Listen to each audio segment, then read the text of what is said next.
Sa labas ng kahariang Albania, matatagpuan ang madilim, malawak at mapangalaw na gubat ng Quezonarea. Rito ay may isang lalaking mala-Adonis ang tindig na nakagapos sa puno ng higera.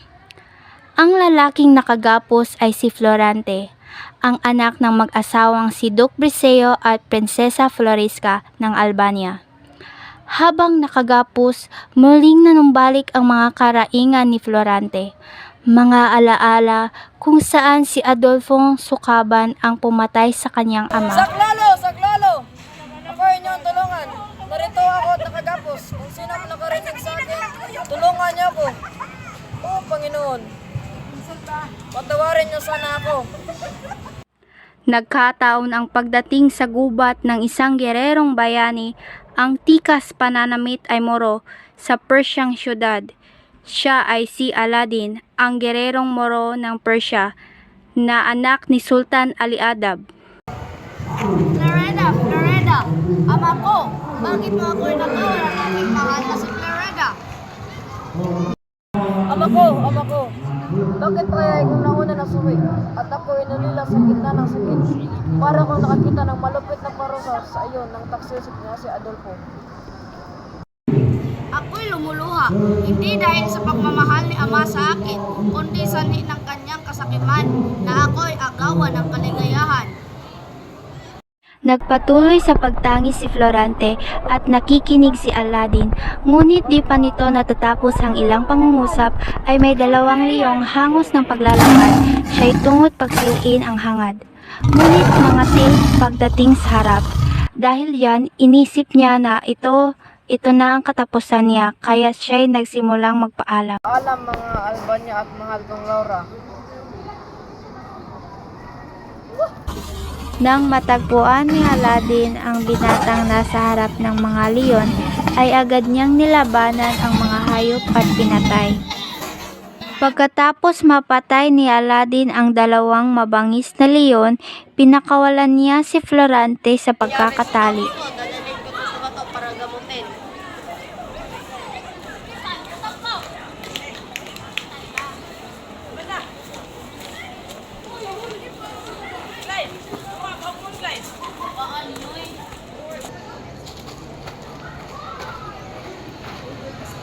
Pagkatapos arugain ni Aladdin si Florante, namulat ang mata ni Florante at siya ay nagising. Nasaan ka na, Laura, sa ganitong hirap? Lang, sino ka? Ligtas ka na sa panganit at sa sakit. Ako'y isang Moro. Nakita kitang nakagapos, muntik ka nang kainin ng dalawang leon. Bakit mo ba ako niligtas at di hinayang malagot ang aking buhay? Dahil may mabuti akong damdamin. Salamat, Moro. At dito na ipiniliwanag ni Florante kung ano ang nangyari. Noong ako'y bata pa, kamuntikan ako kunin ng buitreng ibon. Ngunit nakita ko ng pinsan kong si Minalipo at pinanya niya ito.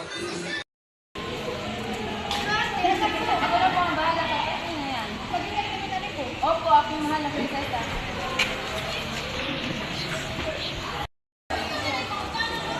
Salamat ang hindi po sa pagligtas. Walang anuman.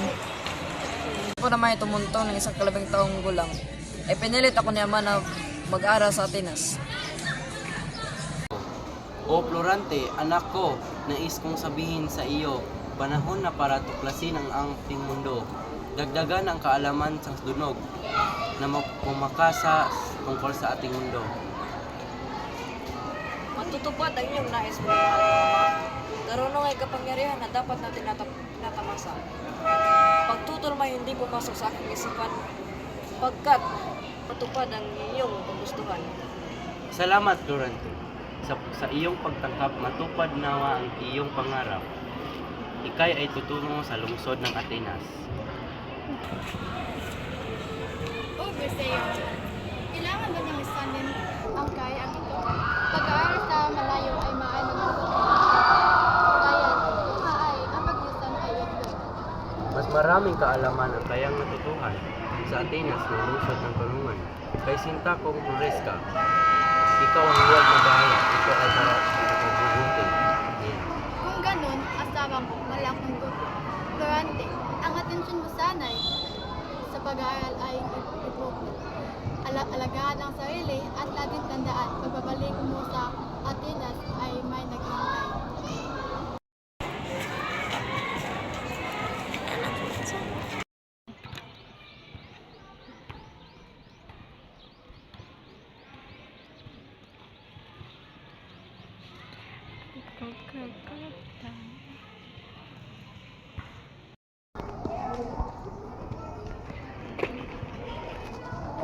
Maligayang pagdating, Florante. Ito nga pala ang paaralang iyong papasukan. Ako nga pala si Antenor, ang iyong magiging guro dito sa Atenas. Salamat po, Maestro Antenor. Oh, Florante, bakit ka nalulungkot? Ayaw kong iwanan ng bayan ng Albania, lalo at mapapalayo ko sa pinamamahal kong ama at ina. Huwag mag-alala, Florante. Ako muna ang kukupkop sa iyo habang nag-aaral ka dito. Nililipas din ang lungkot mo. Halika, Florante, at magugustuhan mo dito sa Atenas sapagkat magkakaroon ka dito ng maraming kaibigan at matuto ka ng malubos sa paralan. Doon ko nakilala si Adolfo, pati na rin si Nando. Sinabi sa akin ni Maestro Antenor na si Adolfo ay galing sa Albania, kaya ako lubusan natuwa.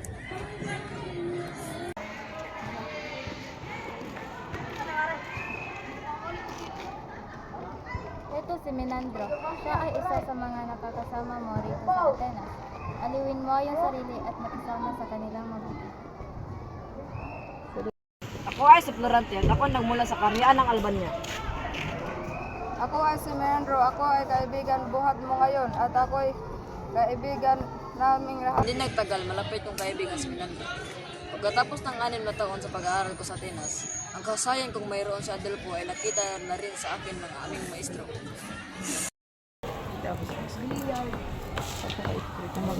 Mahusay, Florante. Nakita ko na magaling ka pala sa filosofiya, astrolohiya at matematika. Salamat po, maestro. Dito nagsimulang magalit sa akin si Adolfo sa kadahilanang nalampasan ko ng araw na kagalingan na mayroon siya. Isang hapon ay tinipon kami ni Maestrong Atenor upang maipakita ang aming kagalingan. Tayo ngayon magkakaroon ng isang pasadula. Dula tungkol sa trahedya ng dalawang apo. Ang tatanghal ay si Florante at Adolfo. Florante bilang Polineset at Adolfo bilang Isocles. Nang handa ng magsedulay, si Adolfo ay nalisik ang mga mata kay Florante. May balak na masamang balak nitong paslangin at totohanin. Ikaw, Florante, panaburihan mo yung magaw, dapat sa'yo yung matay. Adolfo, anong nangyari sa iyo? Nasiraan ka na ba ng ulo? Si Adolfo'y tinotoo ang dula-dulaan, ngunit si Menandro'y niligtas ang kaibigan. Ikaw ay isang dula-dulaan lamang, kaya hindi kaaya-aya ang iyong ginawa. Pagkatapos ng isa pang taon sa Atenas, ako nakatanggap ng isang sulat ng hatid ay isang masamang balita. Ang aking pinakamamahal na ina ay namatay na at ang lihim ay nagmula sa aking butihing ama. Florante, lagi mong tatandaan kung ang isa sa lubong sa iyong pagdating ay masawang mukha, lalong pag-iingat, kaaway na lihim. Siya ay isa-isip, kakabakain, mag-iingat ka kay Adolfo Montenegro. Opo, salamat po, maestro. Mag-iingat ka, Florante. Si Florante naglakbay pabalik sa Albanyang bayan. Hindi naglaon pa niya yumapak at nagtungo sa ama. Ano nga pala nangyari kanina? Habang nag-uusap kami ni ama, dumating ang embrador ng Crotona upang ibigay ang liham galing sa hari nila. Sila ay humingi ng tulong, sinakop nila ni Hiral Osmalik ng Persia. Sabi-sabi ay pangalawa ito. Ang prinsipe niyang bantog sa mundo. Alading kilabot ng mga diriro.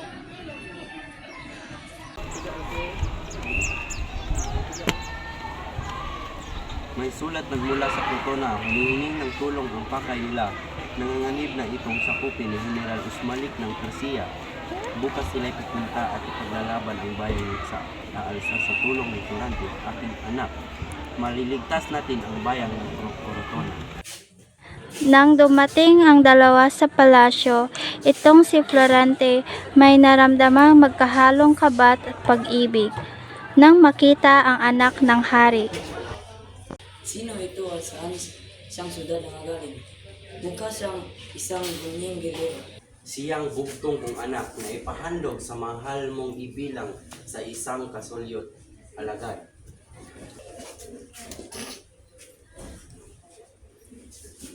Mabuting panahon ng iyong pagdating. Ikaw ang magiging pansamantalang general ng hukbo na dadalo sa Rotuna laban sa mga Moro. Masusunod, mahal na hari. Nabalitaan ko kay Antenor na nagpamalas ka ng ang king mahusay na Antinas. Walang duda na mana ka sa iyong ama. Ikinalulugod kong ikaw ay makilala. Ibig ko nga palang ipakilala sa iyo ang itong anak kong si Laura.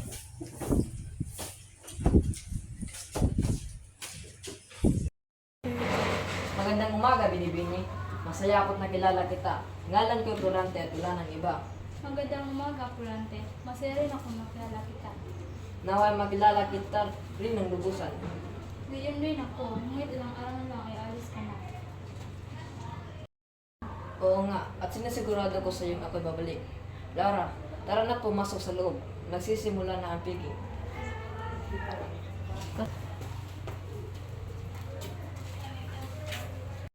Pagkatapos ng 3 gabing piging, Magandang gabi sa iyo, Florante. Kailangan mo ng maganda para sa iyong pag-alis.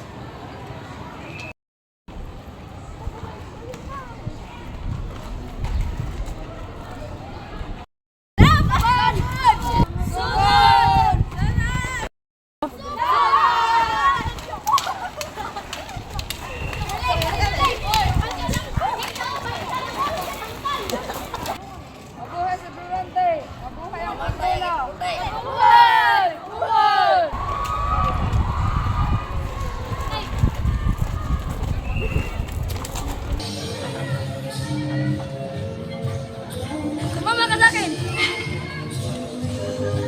General Florante, may naaninag ako, tila isang binibini na nagagapos.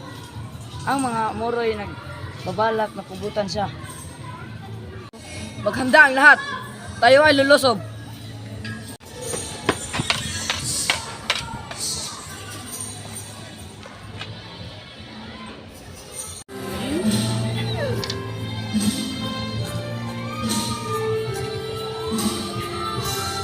Boss, nalita kong Laura. Ika'y huwag nang lumuha. Naririto ako pang iligtas ka. Oh, Florante, aking Lord, salamat sa kuniligtas mula sa kamay ng kalaban ng Morong. Laura, maghingay. Gagawin ko ang lahat para sa ikabubuti mo. sa madilim na parte ng kagubatang Albania, mapagnasang si Adolfo'y kabig-kabig si Laura. Tawag mo, Adolfo! Ako ay para makapurate, giliw ko. Ang tulad ni Santa Taksit at duwag sa pag-ibigan namin ni Florante hindi makatibag. O larang prinsesa, wag mo akong galitin. Ang Floranteng sinta mo'y hindi naabutin sa dilim. Naubos na pasensya ko, kakaintindi sa iyo. Akmang sasaktan ni Florante si Laura, ngunit isang pana ang tumalima sa dibdib ng Adolfong Taksil na sa buhay nito ay siyang kumitil. O abang alaraka, anong kalagayan mo? Talagang masama ang lalaking ito. Lereda nga ang aking ngalan na nagmula sa Persiang kaharian.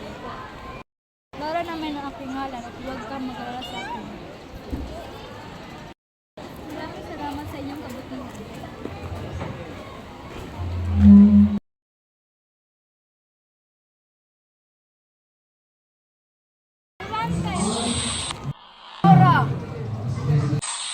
Aladdin! Lereda!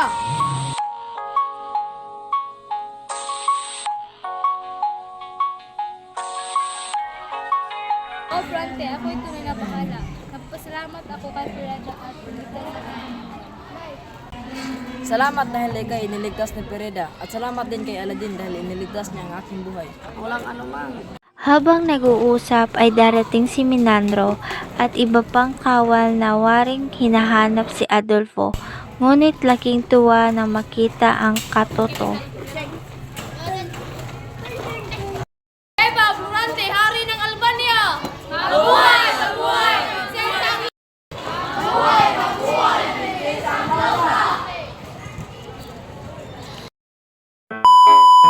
Mabuhay si bro!